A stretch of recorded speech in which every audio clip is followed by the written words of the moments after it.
Shalom, halo teman-teman semua. Kembali lagi bersama saya Jelin Resiana Brini. Di video-video sebelumnya saya membawakan materi tentang administrasi gereja baru dalam dimensi-dimensinya. Kali ini teman-teman saya akan membawakan materi yang sama, yaitu administrasi gereja baru, tetapi kita akan merangkul semua yang telah dijelaskan dari video-video sebelumnya.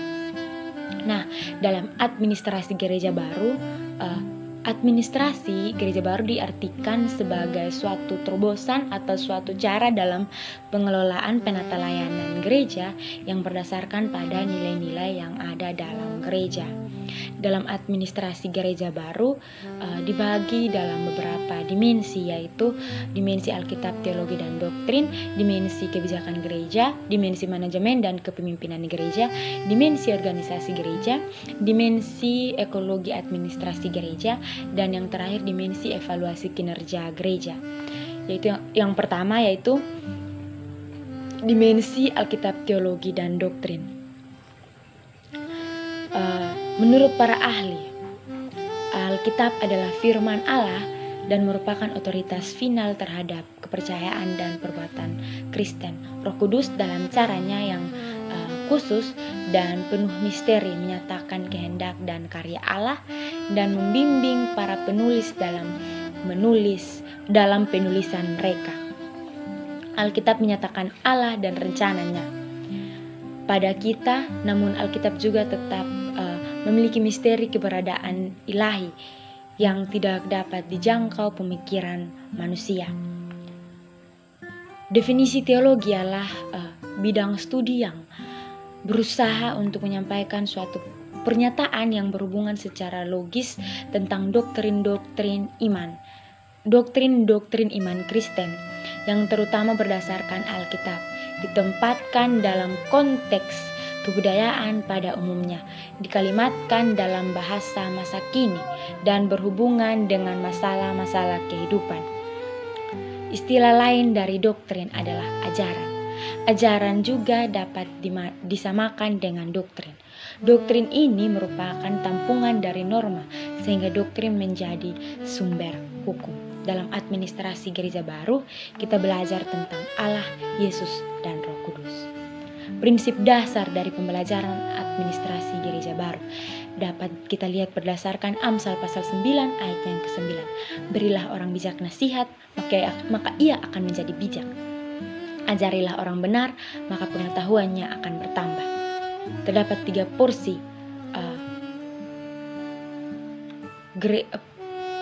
porsi pertama gereja, yaitu administrasi gereja lama, middle area, dan administrasi gereja baru. Dalam sejarah administrasi gereja baru dapat dijelaskan bahwa teologi ditambah dengan administrasi berarti sama dengan administrasi gereja baru. Sedangkan teologi tanpa administrasi bagaikan kembang api, tetapi dengan administrasi ibarat bintang yang berkelap-kelip di langit. Dalam administrasi gereja baru berbicara tentang Allah, Yesus, dan Roh Kudus, di mana Allah adalah administrator agung. Allah dan kehendaknya dapat kita lihat berdasarkan Yeremia pasal 2 ayatnya yang ke-11. Sebab aku ini mengetahui rancangan-rancangan apa yang ada padaku mengenai kamu. Demikianlah firman Tuhan, yaitu rancangan damai sejahtera dan bukan rancangan kecelakaan, untuk memberikan kepadamu hari depan yang penuh harapan. Yang kedua yaitu Yesus. Yesus sebagai kepala gereja, atau Yesus sebagai batu fondasi dari gereja. Dapat kita lihat berdasarkan Matius pasal 6 ayat yang ke-18. Dan aku pun berkata kepadamu, engkau adalah Petrus, dan di atas batu karang ini aku akan mendirikan jemaatku, dan alam maut tidak akan menguasainya. Yang berikut adalah Roh Kudus. Roh Kudus atau Roh Pembaharu. Gereja dihidupi oleh Roh-Nya. Dapat kita lihat berdasarkan Yohanes pasal 6 ayat yang ke-63. Roh Allah, rohlah yang memberi hidup. Daging sama sekali tidak berguna. Perkara-perkara yang kukatakan kepadamu adalah roh dan hidup. Administrasi gereja baru dapat didefinisikan sebagai praktik pengelolaan gereja berdasarkan prinsip atau nilai Alkitab. Dijelaskan dengan kerangka pikir teologi, diimplementasikan berdasarkan pendekatan keilmuan multidimensional yang relevan dan mutakhir.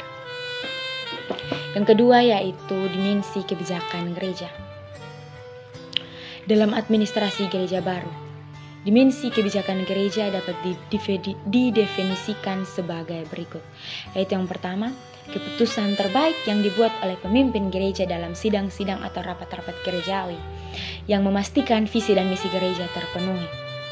Yang kedua, keputusan terbaik yang dibuat oleh pemimpin gereja dalam sidang-sidang atau rapat-rapat gerejawi dalam rangka memastikan bahwa kebutuhan jasmani dan spiritualitas gereja terpenuhi. Yang berikut, apa yang diputuskan oleh pemimpin gereja dalam sidang-sidang atau rapat-rapat gerejawi dengan maksud memastikan bahwa perupaan gereja berlangsung berdasarkan model yang dikehendakinya. Yang berikut, apa yang diputuskan oleh pemimpin gereja dalam sidang-sidang atau rapat-rapat gerejawi menjadi support sistem lingkungan hidup, masyarakat, bangsa, dan bernegara, baik itu secara nasional maupun global. Dimensi kebijakan gereja dianalogikan dengan pekerjaan otak yang selalu memutuskan apa yang akan dikerjakan. Dimensi kebijakan ini sangat penting sebagai penentu tentang apa yang hendak dikerjakan. Apa yang akan dikerjakan harus berdasarkan atas masalah, kebutuhan, atau aspirasi-aspirasi tertentu. Analisis kebijakan dan masalah dan kesalahan analisis. Ada 3, yaitu yang pertama, kesalahan tipe pertama. Misalnya, tidak memberi diakonia yang seharusnya perlu diberi, tidak membuat peraturan yang seharusnya dibuat, tidak merumuskan teologi yang seharusnya dirumuskan. Kesalahan tipe kedua, misalnya memberi diakonia yang seharusnya tidak perlu diberi, membuat peraturan yang seharusnya tidak dibuat, merumuskan teologi yang seharusnya tidak dirumuskan. Kesalahan tipe ketiga, yaitu misalnya memberi diakonia bukanlah keputusan yang baik, membuat peraturan itu sendiri adalah yang tidak tepat, merumuskan teologi yang keliru. Dalam administrasi gereja baru, dimensi kebijakan gereja ada 3 porsi yang dilalui untuk dapat mengatasi permasalahan yang dihadapi gereja, yaitu yang pertama, proses input. Artinya bahwa gereja mampu mengetahui apa saja yang dibutuhkan oleh jemaat serta mendengarkan setiap aspirasi-aspirasi yang disampaikan oleh jemaat melalui sidang yang dilaksanakan dalam jemaat. Yang berikut adalah proses output. Dalam proses output ini dibagi menjadi 4, yaitu yang pertama teologi, yang kedua regulasi gereja, yang ketiga program gereja, yang keempat diskresi. Kemudian yang terakhir yaitu outcome. Outcome dapat kita lihat berdasarkan Yeremia pasal 29 ayatnya yang ke-11. Yang ketiga, dimensi manajemen dan kepemimpinan gereja. Menurut para ahli, manajemen adalah sebuah proses unik yang terdiri dari berbagai tindakan perencanaan, pengorganisasian, penggerakan, dan pengendalian yang dilakukan untuk mencapai target yang telah ditentukan melalui berbagai sumber daya alam maupun manusia. Yang berikut, menurut para ahli, kepemimpinan adalah suatu proses kegiatan seseorang untuk menggerakkan orang lain dengan memimpin, membimbing, memengaruhi orang lain untuk melakukan sesuatu agar dicapai hasil yang diharapkan. Manajemen dan kepemimpinan dapat kita lihat berdasarkan 2 tokoh Alkitab, yaitu Musa dan Yitro. Di mana Musa adalah seseorang yang perannya lebih kepada seorang pemimpin, sedangkan Yitro adalah seseorang yang berperan lebih kepada seorang manajer. Berbicara tentang kepemimpinan dan manajemen terdapat dalam 2 hal, yaitu otoritas posisi dan otoritas fungsi. Manajemen dan kepemimpinan dapat kita lihat berdasarkan hikmat yang telah diberikan Tuhan kepada seorang pemimpin atau seorang manajer, Itu terdapat dalam 2 Tawarik pasal 1 ayatnya yang ke-10. Berilah sekarang kepadaku hikmat dan pengertian, supaya aku dapat keluar dan masuk sebagai pemimpin bangsa ini.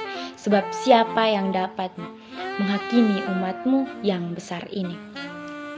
Yang kita dapat dari bacaan ini yaitu hikmat, pengertian, dan menghakimi. Manajemen dan kepemimpinan gereja dapat kita lihat berdasarkan Daniel 1 ayat 17. Kepada keempat orang muda itu Allah memberikan pengetahuan dan kepandaian tentang berbagai-bagai tulisan dan hikmat. Sedang Daniel juga mempunyai pengertian tentang berbagai-bagai penglihatan dan mimpi-mimpi. Yang kita dapat dari bacaan ini yaitu pengetahuan dan kepandaian, penglihatan, dan mimpi. Pengetahuan dan kepandaian itu dapat kita pelajari, tetapi penglihatan dan mimpi tidak dapat kita pelajari. Ada 4 level kondisi pengetahuan manajer dan pemimpin, yaitu yang pertama, level yang pertama itu saya tidak tahu apa yang tidak saya ketahui. Kondisi apa yang akan terjadi? Dapat kita lihat berdasarkan Hosea pasal 4 ayatnya ke-6. Level yang kedua, saya tahu apa yang saya tidak tahu. Berarti apa yang dilakukan dengan mengetahui hal yang tidak kita ketahui. Dapat kita lihat berdasarkan 2 Tawarik pasal 1 ayatnya yang ke-10.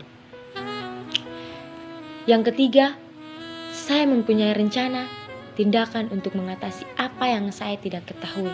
Dapat kita lihat berdasarkan Lukas pasal 1 ayat yang ketiga.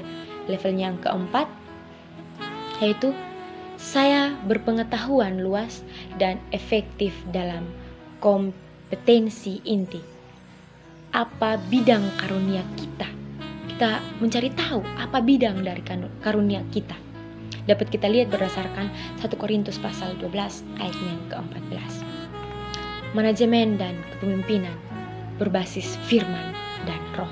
Dapat kita lihat berdasarkan 1 Yohanes pasal 4 ayatnya ke-4, Yohanes pasal 15 ayat 7, Yohanes 14 ayat 12, dan Yohanes pasal 6 ayatnya yang ke-63. Perupaan pemimpin yang melayani dilihat berdasarkan Alkitab, yaitu dalam 1 Raja-Raja pasal 21. Kemudian Yeremia pasal 18 ayatnya yang keempat. Dan yang terakhir Yesaya pasal 50 ayatnya yang keempat. Yang keempat yaitu dimensi organisasi gereja. Berbicara tentang organisasi, maka kita harus paham tentang struktur anatomi dari tubuh kita. Dalam sebuah tubuh, kepala dijadikan sebagai kepala, yaitu Yesus Kristus. Sedangkan anggotanya yaitu bagian dari organ-organ dalam tubuh kita. Anggota-anggota dalam gereja dilihat dari berdasarkan organ-organ yang ada dalam tubuh kita. Ketika kita berbicara tentang organisasi gereja, maka kita perlu mengetahui organ-organ atau organ-organ yang ada di dalam gereja, dan apakah organ-organ atau anggota-anggota tersebut melaksanakan tugasnya dengan baik atau tidak. Definisi dimensi organisasi gereja dapat kita lihat berdasarkan pengertian organ dan organisasi gereja. Organ merupakan alat yang mempunyai tugas tertentu dalam tubuh kita. Sedangkan organisasi adalah satu kesatuan dari alat-alat atau tugas-tugas yang ada di dalam tubuh atau yang ada dalam gereja. Dari apa yang telah dijelaskan tentang organ dan organisasi, kita dapat mengetahui bahwa organisasi gereja merupakan kumpulan organ atau jemaat-jemaat atau anggota-anggota yang menghimpunkan diri dengan maksud mengalami pembaharuan dan pelaksanaan akan tugas dan panggilan atau misi gereja secara terbatas atau spesifik. Dalam dimensi organisasi terdapat beberapa aspek, yaitu yang pertama aspek roh sebagai keutamaan dalam menata kehidupan bergereja. Yang kedua aspek pembagian kuasa atau bukan kekuasaan untuk mengerjakan sesuatu oleh roh. Yang berikut aspek fungsi sistematik atau tak terpisah, sebagaimana maksud pemberian Allah, yang dapat kita lihat dalam 1 Korintus pasal 12 ayat 18. Yang berikut aspek ketergantungan satu dengan yang lainnya dapat kita lihat dalam 1 Korintus pasal 12 ayat 21 dan ayatnya yang ke-26. Yang berikut atau yang terakhir, aspek penetapan otoritas posisi atau jabatan dan fungsi yang melekat dapat kita lihat dalam 1 Korintus pasal 12 ayatnya yang ke-28. Dari apa yang telah dijelaskan tentang aspek-aspek tersebut, kita dapat mengetahui bahwa dalam satu organisasi tidak semua orang dapat mengerjakan tugasnya dengan sendiri, tetapi berusaha bersama-sama dan saling memerlukan satu dengan yang lain untuk dapat menyelesaikan semua yang telah direncanakan. Dimensi budaya organisasi. Pertanyaan yang muncul ketika berbicara tentang budaya organisasi yaitu apa yang dimaksud dengan budaya organisasi dan bagaimana menjelaskannya. Budaya organisasi gereja adalah perupaan pikiran atau ide yang mewujudkan dalam kerangka atau rasa, teologi, doktrin dan termanifestasikan dalam sikap atau tindakan institusi gereja. Transformasi budaya organisasi gereja yaitu bahwa setiap institusi memiliki budayanya masing-masing. Bagaimana sebuah transformasi dapat dilakukan? Yaitu bahwa transformasi adalah sebuah konsep pertimbangan dengan perupaan diagram keberagaman program. Di dalam sebuah organisasi terdapat kebiasaan-kebiasaan lama yang sangat lambat, yang membuat ide-ide baru dan inovatif sulit untuk dijalankan. Transformasi seperti layaknya minyak pada air, bisa dengan nyaman berada di permukaan sebuah organisasi, tetapi tidak bisa masuk ke dalam sebuah serat kain dan mampu membuat sebuah kebiasaan baru. Sehingga transformasi dapat dikatakan sebuah tindakan besar yang membutuhkan harga yang mahal. Tetapi ketika hal tersebut dipraktekkan, terdapat ganjaran yang melebihi usaha menyakitkan yang sudah ditempuh. Transformasi sejati berasal dari dalam hati dan pikiran sang pemimpin. Sang pemimpin melihat organisasi sebagai sebuah taman di mana akan berkembang kehidupan. Melalui perkembangan personal, sang pemimpin akan menjadi seorang pejabat yang sejati. Perubahan dimulai saat pembelajaran dan bukan saat pembelajaran dimulai. Tantangan perupaan organisasi. Pemahaman atas definisi reformasi meninggalkan model lama menjadi model baru, yaitu ada 3. Yang pertama, unfreshing, merupakan suatu proses penyadaran tentang perlunya atau adanya kebutuhan untuk berubah. Yang kedua, exchange, yang artinya pertukaran atau bertukar. Yang ketiga, refreshing, merupakan upaya membawa kembali organisasi kepada keseimbangan yang baru. Yang kelima yaitu dimensi ekologi gereja. Berbicara tentang dimensi ekologi akan dikaitkan dengan apa yang mengintari dalam kehidupan bergereja.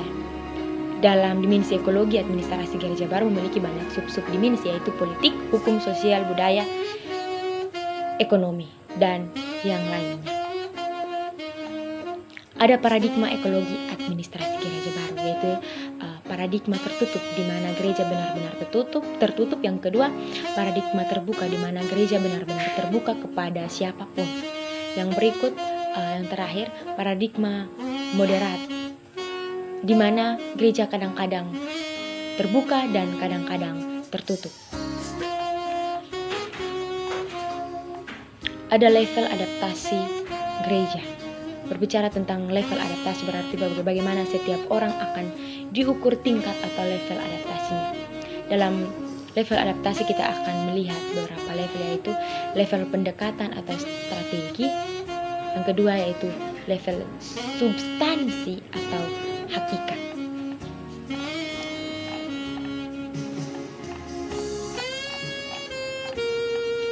Yang terakhir, dimensi evaluasi kinerja gereja.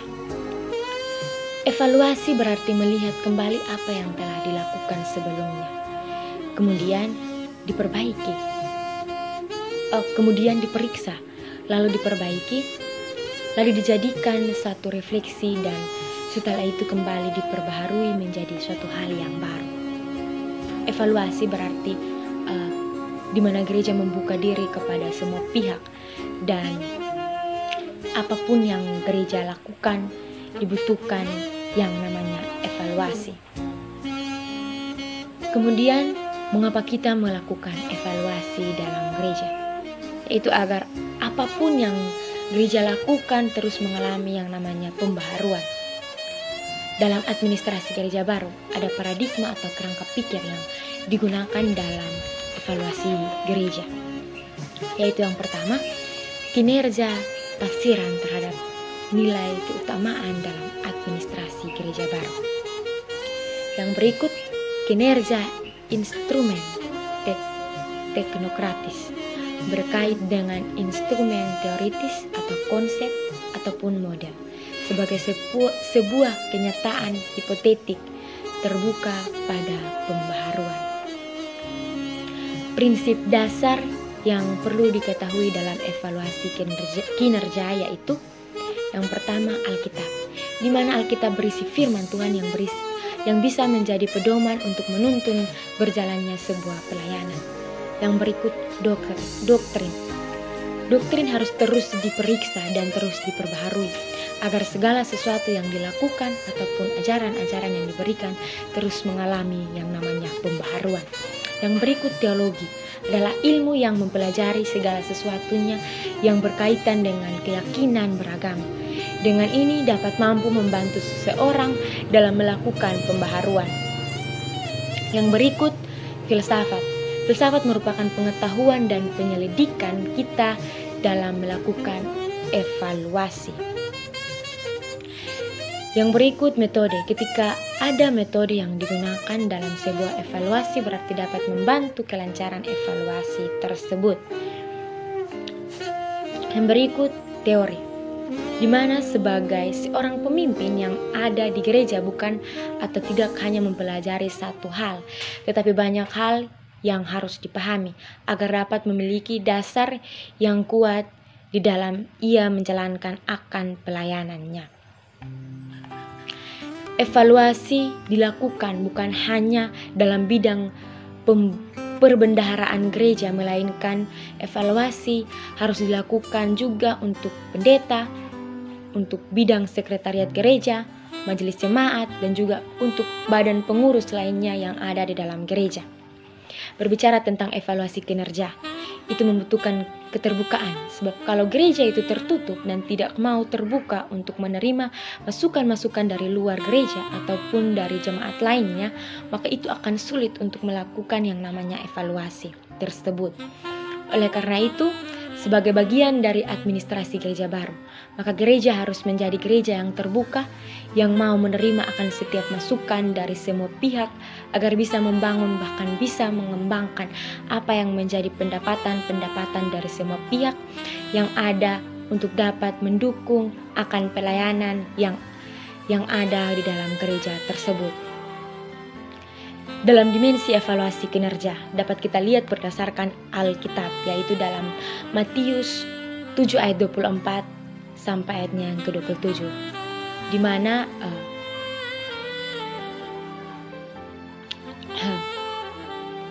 mana Matius berbicara tentang dua macam dasar.